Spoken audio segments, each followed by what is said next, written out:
Bonjour, est-ce que tout le monde m'entend? Oui, oui. Bon, super. Moi, je vous vois de dos, mais je vous entends, je pense. Je t'entends, Cathy. Tu peux parler? Oui? Oui, je t'entends, super. OK. Bon, merci beaucoup. Merci pour l'invitation. Désolé, effectivement, je suis loin pour des raisons de transport un peu compliquées depuis la Corse, mais voilà, je suis très heureux toujours d'être dans ce super congrès. Donc, je vous parle de cataracte. J'ai mis réfractive entre guillemets parce que finalement, quand on voit l'exigence de nos patients, je crois que toutes les cataractes aujourd'hui deviennent réfractives. Et là, le sujet, c'était vraiment le après chirurgie cornéenne. Alors en fait, il y a le plan que je vais suivre. Un, le problème, comprendre pourquoi ça peut poser problème, et deux, la conduite à tenir, qu'est-ce qu'on peut faire pour essayer de faire plus simplement. Finalement, on a besoin de trois éléments pour calculer la puissance d'un implant. La longueur axiale, la puissance cornéenne totale, la puissance du dioptre cornéen, et l'estimation de la position finale de l'implant dans l'œil. Désolé de l'anglicisme, mais je mets EPL parce que c'est comme ça qu'on le voit dans nos machines partout, donc j'utilise cet acronyme. Euh, L'erreur numéro une, lorsque on a un problème post-cataracte, la cause d'erreur numéro une en erreur réfractive, c'est sur un œil vierge un problème d'estimation de la longueur axiale. Sur un œil post-chirurgie réfractive, il y en a deux causes principales. Un, en fréquence, la kératométrie. C'est une erreur d'évaluation de la puissance cornéenne du fait de la kératométrie. Et deux, cette fameuse position effective et position finale estimée de l'implant. Alors pourquoi la kératométrie? Très simplement, je pense que c'est important de comprendre ça, parce qu'après, on comprend beaucoup mieux les outils qu'on a à notre disposition. En fait, sur la cornée, on a donc trois milieux et donc deux surfaces réfractives.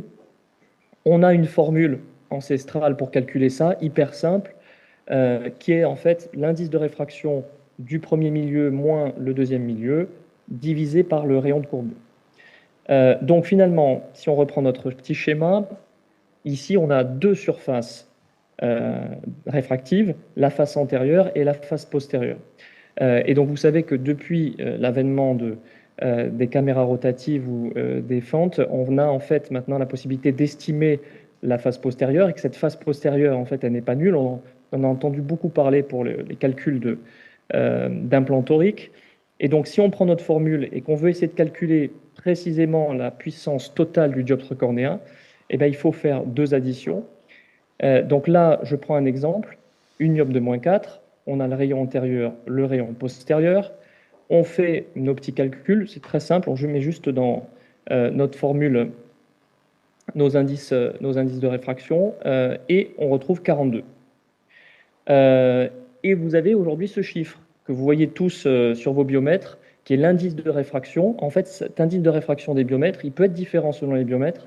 Qu'est-ce que c'est? En fait, c'est une astuce de calcul qu'on a utilisée historiquement dans les premières formules, en se disant, ben, on n'a pas la connaissance de la cornée postérieure, donc en fait, on va prendre un indice de réfraction moyen qui va sous-estimer d'environ 10% la face postérieure de la cornée. Et ça marchait plutôt très bien sur une cornée vierge. Regarde, on refait le calcul ici, on retombe sur 42 sans avoir la valeur de la cornée postérieure. Maintenant, ce patient, si on lui fait une chirurgie réfractive, eh bien, les choses changent. Pourquoi? Parce que notre estimation et toute la dérivation du reste du calcul qui part de la face antérieure de la cornée, tout est changé maintenant. On reprend notre exemple de tout à l'heure. On passe de 42, bon, -4 à plan, donc très simplement, c'est une chirurgie cornéenne. On passe de 42 à 38 dioptries. Et donc, on a un rayon de courbure qui s'aplatit et qui grandit. Et donc, si on prend la formule simplifiée avec notre petit n, on retombe non plus sur 38 dioptries, en fait, par la correction des 4 dioptries, 42 moins 4, mais on retombe sur 39. Et en fait, on surestime, et de là découle tout le reste des problèmes, on surestime la puissance du dioptre cornéen.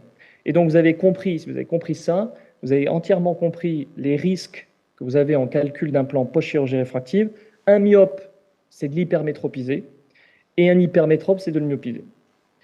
Le deuxième élément, c'est la position effective de l'implant. Alors la position effective de l'implant, c'est quelque chose qui est fascinant parce que c'est une mesure qu'on ne connaît pas. Ça dépend d'un tas de facteurs, du type d'implant, du matériau, de la puissance de l'implant, de l'épaisseur de l'implant, et effectivement des facteurs vraiment non maîtrisables que sont les caractéristiques de cicatrisation du rexis, du sac capsulaire.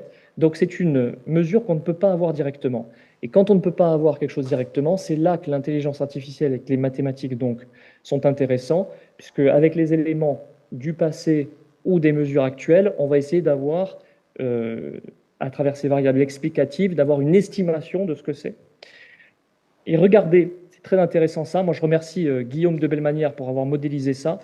Regardez les différences, en fait, dans des formules de régression, c'est-à-dire on essaye d'estimer une valeur, donc on essaye d'estimer la valeur, la position finale de l'implant à partir des paramètres qu'on connaît, c'est-à-dire le rayon de courbure et la longueur axiale. Regardez, vous avez à gauche la SRKT, au milieu de l'OFRQ et à droite l'OLAD. Regardez les différences que vous pouvez avoir à chaque fois dans les chiffres extrêmes, mais vous avez des effets plateaux sur ces formules.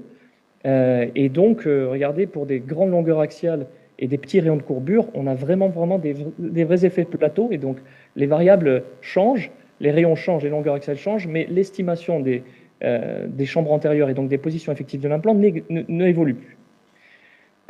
Écoutez, moi, quand j'ai commencé à apprendre la chirurgie de la cataracte, il y avait une dame qui s'appelait Catherine Bourreau, avec qui j'allais beaucoup au bloc. Et on était loin des nouvelles formules, mais elle avait une technique pour calculer les implants post-chirurgie réfractive, ce qui était beaucoup plus rare qu'aujourd'hui. Aujourd'hui, ça devient vraiment une crainte. À l'époque, c'était beaucoup plus rare, mais elle faisait ce qu'on propose aujourd'hui et qui marche très bien, c'est-à-dire qu'on faisait une moyenne d'un peu toutes les formules. Et moi, je trouve qu'il y a un outil qui est très, très intéressant sur le site de la SCRS. Il faut y aller, donc c'est en accès libre, et c'est très simple. Et en fait, vous allez voir, donc on vous pose la question de savoir si la chirurgie réfractive était sur une myopie, sur une hypermétropie ou sur une kératotomie radiaire. Et après, on vous demande de renseigner toutes les données que vous pouvez renseigner. Alors, selon les plateformes, selon les biomètres, etc., vous avez des choses différentes et donc des formules qui s'activent différemment. Mais grosso modo, les deux grosses tendances, on vous demande l'historique, parce que forcément, les formules sont beaucoup plus efficaces. Certaines prennent en compte la réfraction et donc la différence de réfraction entre préopératoire et le post-opératoire. Et les autres, les topographies, donc c'est-à-dire soit l'évaluation des courbures postérieures, soit avec l'OCT, maintenant de plus en plus le ray tracing, et donc l'évaluation vraiment du comportement des rayons. Et ce qui est très intéressant je trouve, dans cet outil de la SCRS, c'est que il ne vous donne à la fin l'ensemble des formules qui sont disponibles avec les données que vous avez enregistrées. C'est-à-dire qu'il ne vous bloque pas si vous avez très peu de données, il vous donne quand même celles qui sont disponibles. Et ce qui est très intéressant, c'est que vous avez là le calcul de la puissance moyenne avec toutes les formules disponibles, et vous avez aussi le spread entre le minimum et le maximum. Et je trouve que c'est un super outil. Je sais que l'ESCRS est en train d'en développer un, donc ça devrait aussi arriver sur le site de l'ESCRS. Et on a maintenant, je voulais en parler, on a la super équipe de la Fondation Rothschild qui a sorti la formule Pearl DGS, qui est très très très bonne. Toutes les études qui sortent actuellement montrent que c'est une des formules les plus performantes, quel que soit le cas qu'on ait. Et en fait, sur Internet, là aussi en accès libre, voilà l'adresse Internet, vous retrouvez une interface très facile avec donc K1, K2, longueur axiale, vous voyez, entre le kératotomie radiaire, etc. Et vous avez le résultat qui tombe.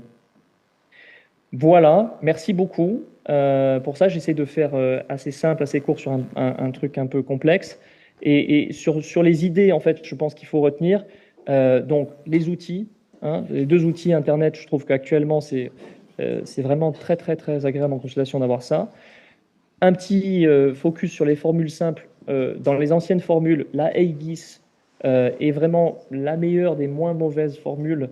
Si vous êtes dans un cabinet secondaire où vous n'avez pas trop d'accès, regardez la AGIS, elle est en général très bonne.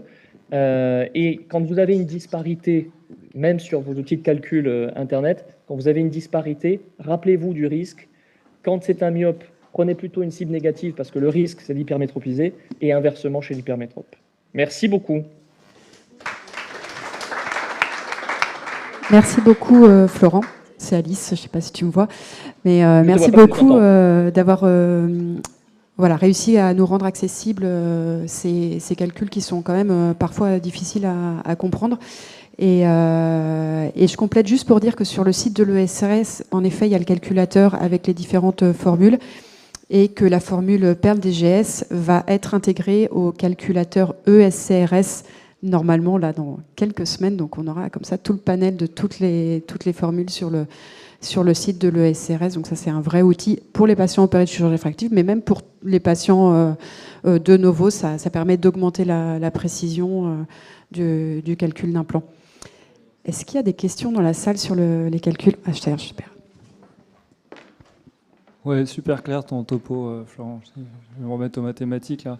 Moi, j'utilise les 1 mm, enfin la kératométrie centrale sur les 1 mm centraux sur la topographie. Est-ce que parce que là, je n'ai pas compris s'il fallait l'utiliser ou pas. Est-ce que ça a un intérêt ou pas? Parce que les coordonnées sont parfois un peu irrégulières et si on prend la kératométrie dans les 3 mm, on peut se tromper. C'est Qu'est-ce qu'il vrai. faut faire? C'est vrai, surtout que maintenant qu'on sait qu'avec les traitements presbylaviques, tu as des effets, tu as des petits tétons centrales, le truc et tout, je pense que c'est hyper intéressant. Ce qui va être surtout intéressant, pour rebondir sur ce que tu dis, c'est que maintenant on a la technologie, tu sais, on a de plus en plus le ray tracing, on parle du ray tracing avec les OCT. Ce dont on se rend compte sur les mesures OCT, pour les kératométries, c'est qu'on a un problème, non pas de mesure, mais on a un problème de répétabilité. C'est-à-dire que souvent, en fait, on a une mesure qui oscille quand on refait les mesures. Donc, un conseil, moi, c'est de refaire plusieurs fois les mesures quand même. Je me rends compte qu'on est meilleur. Et surtout, ce qu'on attend, mais je suis entièrement d'accord avec toi hein, sur le 1 mm central, je pense que c'est super. Et surtout, ce qu'on attend, c'est la mesure avec le ray tracing, l'incorporation des kératométries dynamiques. On va avoir des mesures de kératométrie dynamique, donc ça, ce sera intéressant. Et je crois que les nouveaux biomètres travaillent dessus, quoi. Merci Florence, c'était très clair. Et je crois qu'on en